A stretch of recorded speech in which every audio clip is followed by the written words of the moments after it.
예, 두 번째 연끌 인터뷰 시간인데요. 정치권의 여러모로 중요한 달이죠. 여야 모두 경선이 진행 중이고요. 또 굵직한 현안도 있습니다. 현재 정치권 이슈부터 대선 의제까지 여러 걸 살펴볼 텐데요. 더불어민주당의 송영길 대표를 스튜디오에 모셨습니다. 어서 오십시오. 네, 안녕하십니까. 안녕하십니까. 지금 앞자리가 비었고 원래 인터뷰도 여기서 하는데 그렇습니다. 토론도 여기서 합니다. 토크도 여기서 하고. 이준석 대표를 한번 모셔오십시오. 예. 원래 제가 처음에 기획을 했던 건데 일단 다른 채널에서 먼저 하셨지만 네. 조만간 이준석 대표와 함께 이준석 대표도 강력 희망했거든요. 그렇죠. 이 여야 정당의 대표가 여러 가지 이 쟁점이 된 사안에 대해서 같이 예. 토론을 통해서 국민들에게 생생하게 알려주는 것은 새로운 정치의 시작이라고 생각합니다. 예. 보기 좋은 것 같아요. 사실은 그렇죠. 협의도 왜 되고. 싸우는지 국민들이 알 수 있도록 친절하게 설명을 해줘야죠. 그렇죠. 네. 맞습니다. 새로운 문화가 돼서 여야가 그렇습니다. 맨날 싸우지만 않고 국민들 앞에 이준석 대표님은 하시고 싶어 하는데 예. 주위에서 좀 이렇게 반대하는 분들이 있는 것 같아요. 이준석 대표도 저랑 얘기했을 때 되게 상당히 하고 싶어 했거든요. 조만간 아무래도 추석 전에 날짜를 잡도록 하겠습니다. 이 구태 관성적으로 생각하시는 분들은 여야는 싸워야 되는데 예. 이렇게 여야가 신사적으로 대화하는 것을 싫어하는 분들이 있어요. 내부에서 싫어합니까? 아마도 그럴 것 같습니다. 알겠습니다. 지난번 사실 언론중재법 토론이 무산돼서 좀 네. 아쉬웠을 것 같습니다. 취임 4개월 넉 달째입니다. 네. 이거는 내가 만족하고 이거는 조금 아쉽다. 그런 부분이 있습니까? 핵심은 우리 민주당이 4.7 서울 부산시장 보궐선거에 참패한 이후에 정권 교체가 되는 거 아니냐 상당히 낙담해 있었습니다. 그런데 송영길 체제에 들어와서 넉 달 지나고 나니까 예. 해볼만 하네. 어. 이길 수 있겠네. 예. 이런 분위기가 만들어진 것은 가장 큰 성과다 이렇게 생각하고요. 아무래도 아쉬운 점은 빨리 코로나 백신 이게 집단 면역이 잘 안 되고 있는 것에 대한 아쉬움이 예. 있고 그러나 열심히 잘 하고 있고요. 부동산 문제는 공급이 대폭 확대되어야 되는데 예. 부동산 공급은 아시다시피 아무리 빨리 해도 4, 5년이 걸려요. 예. 시간상 바로 할 수는 없죠. 그렇습니다. 이게 참 그래서 우리가 사전 청약 등을 통해서 수요를 분산시키기 위해서 노력하고 있습니다. 예. 얼마 전에 이제 3기 신도시 일부 택지지구 네, 거기에 사전 청약 분이 그렇습니다. 나왔었죠. 오늘은 제 누구나 집 예. 프로젝트 계획도 발표를 했고요. 이 부분 좀 여쭤볼게요. 네, 사실은 LH 투기 의혹 사태 이후에 4.7 재보궐선거까지 집권 여당의 내로남불이 강조되면서 네. 이제 민주당 시대는 간 거 아니야? 사실 서울시장을 큰 표체로 졌잖아요. 그런 분위기가 있었는데 많이 요즘은 좀 바뀐 것 같습니까? 그 부분은 확실히 바뀐 것 같습니까? 아까 성과로 만족하고 그렇습니다. 우리 말씀하셨으니까. 당이 아무래도 저나 이준석 대표님이나 둘 다 좀 비주류에서 당 대표가 된 거잖아요. 예. 둘 다 과연 당을 이 주류들을 설득해서 끌고 갈 수 있을 것인가에 대한 우려가 있었습니다. 저 역시. 예. 그런데 지금 많은 평가가 민주당이 급속히 안정되고 있다. 그리고 최고위원 간의 불협화음도 잘 이렇게 통합시켜서 가고 있고요. 많은 의원님들도 이 송영길 체제를 수용하고 뒷받침해주고 계십니다. 사실은 당시 이른바 친문 후보로 나왔던 홍영표 후보가 표체가 거의 없어서 안정적으로 과연 끌 수 있겠냐라고 했지만 현재까지는 이제 내부에 또 바깥에서도 그런 평가들이 좀 있는 것 같습니다. 감사합니다. 예. 일단 뒤에 또 공격적으로 하기 위해서 앞에 약간 예. 이렇게 하고요. 굵직한 현안부터 좀 살펴보도록 하겠습니다. 대표님께서 오늘 페이스북에 올린 글을 보면 이른바 윤석열 후보 측근의 지난해 4월 네. 청부 고발 의혹에 대해서 고발장을 보면 고발장이 이제 조금 전에 뉴스버스를 통해서 공개가 됐는데 고발장을 보면 일반인이 썼다고 보기 어렵다라고 했습니다. 그러면 검사가 썼다는 거죠.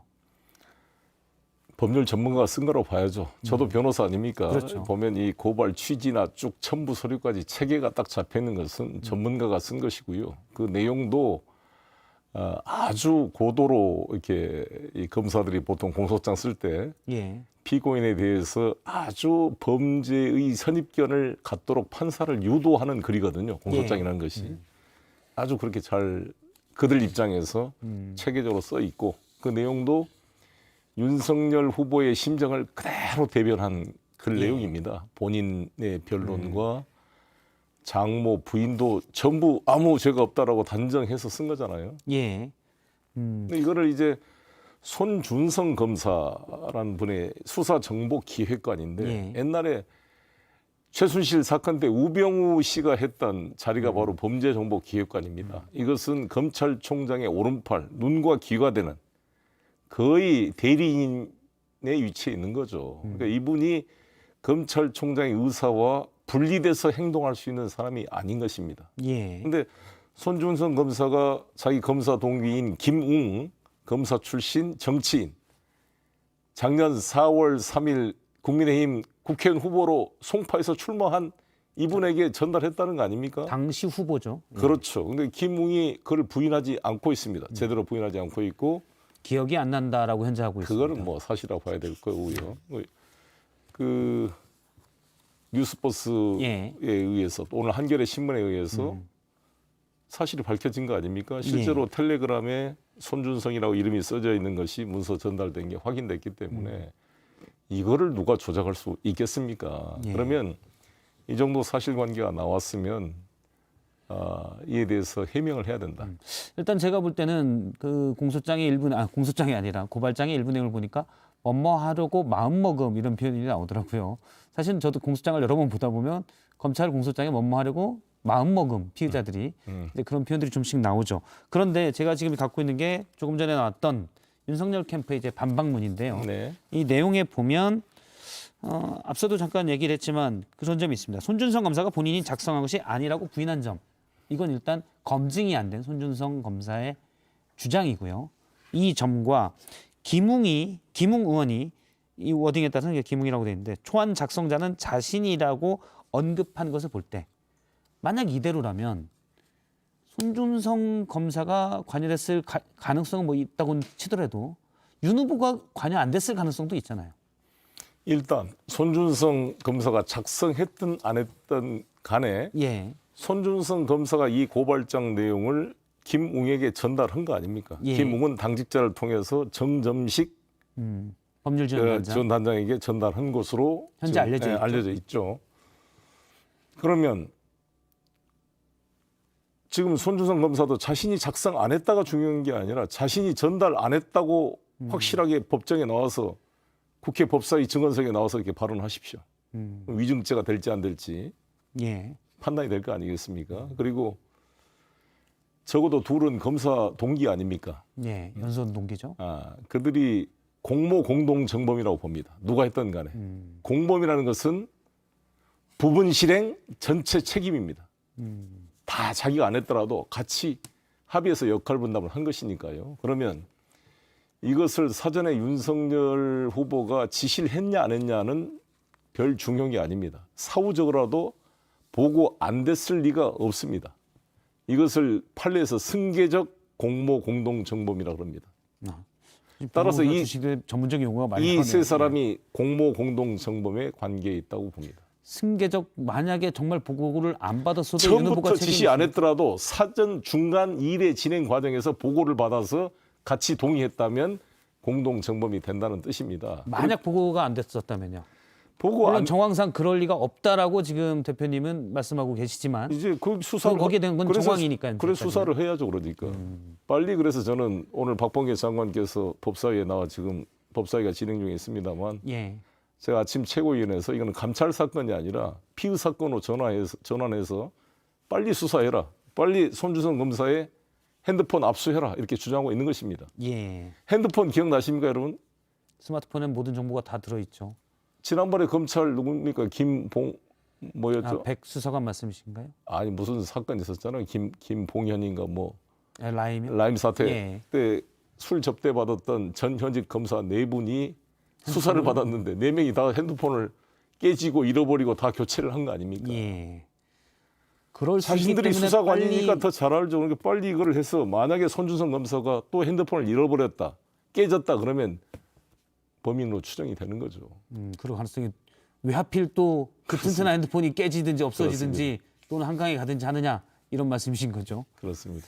알겠습니다. 일단은 뭐 정황들이기 때문에 현재까지는 지금 말씀하시는 거는 당시 수사정보정책관은 총장의 측근이기 때문에 보고 안 됐을 리가 없고 그러면 책임을 져야 된다는 말씀이신 거죠. 왜냐하면 이분이 윤석열 총장의 지시를 받아 판사들의 사적인 정보를 수립했던 바로 그 당사자이기 때문에 예.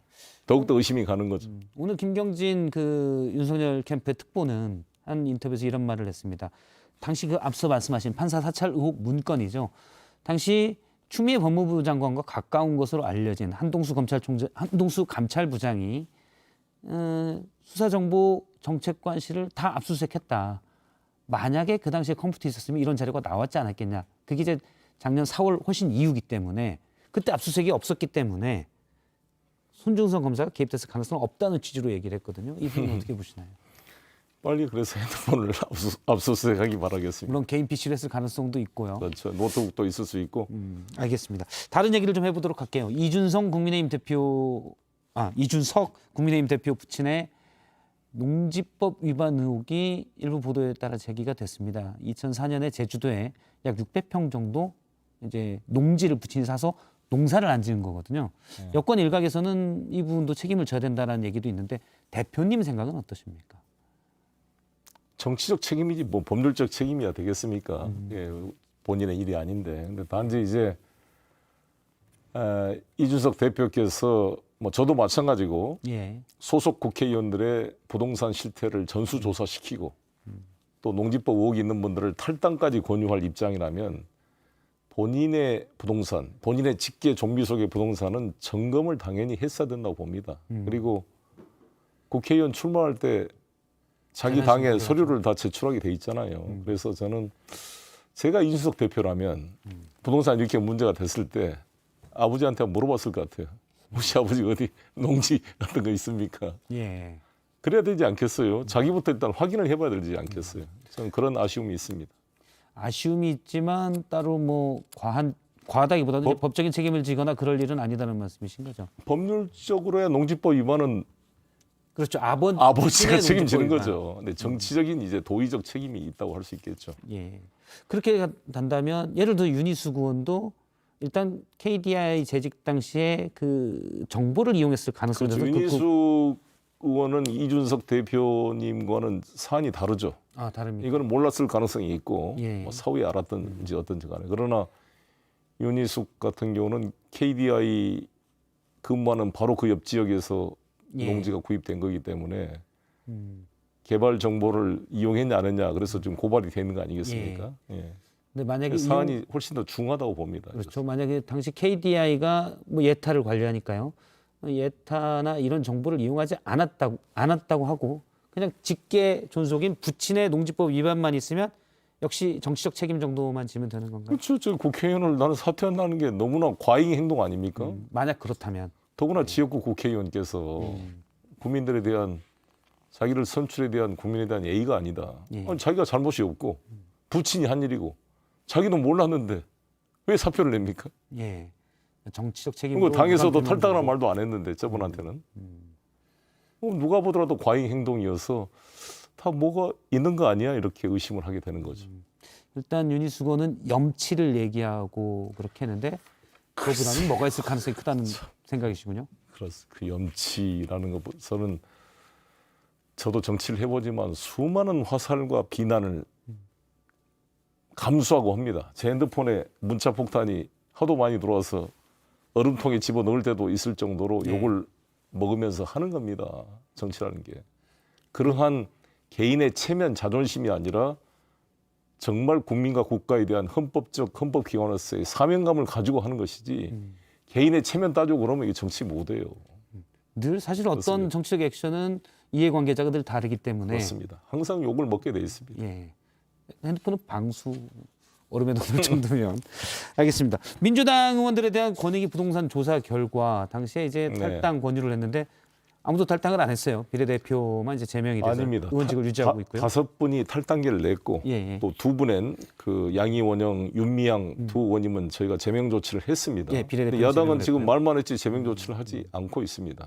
5분은 탈당을 냈고 또 저렇게 화면까지 보여줄 정도로 얼마나 예, 지금 뒤에 저거 보여준 거죠. 심하네 저거는. 아, 그렇습니까? 보일 당시 필요 12명. 없잖아요. 예. 근데 야당 후보들은 제대로 지금 보여주지도 않잖아요. 우리 당 의원님들 얼마나 많이 언론을 통해서 공개적인 비판에 직면했습니까? 이것을 감수할 정도의 큰 정치적인 대가를 치는 겁니다. 예. 그리고 저희가 그럼 왜 탈당계를 수리를 안 했느냐? 저도 수리했는 줄 알았는데 사무총장한테 물어봤더니 5분이 탈당을 안 하고 있는데 이 사람만 분들만- 수용하면 너무 당의 명령을 지킨 사람만 불이익이 되는 면이 있다. 불공정하다는 그래서 거군요. 같이 처리하기 위해서 제가 5분을 계속 설득하던 과정에 2달이 지나버린 겁니다. 그리고 일부 한 4분 정도가 지금 무혐의 판결이 난 거죠. 경찰에서 이제 무혐의가 그렇습니다. 나서 그래서 저는 이왕 이렇게 된 거 빨리 좀 처리해달라고 경찰 측에 촉구하고 있습니다.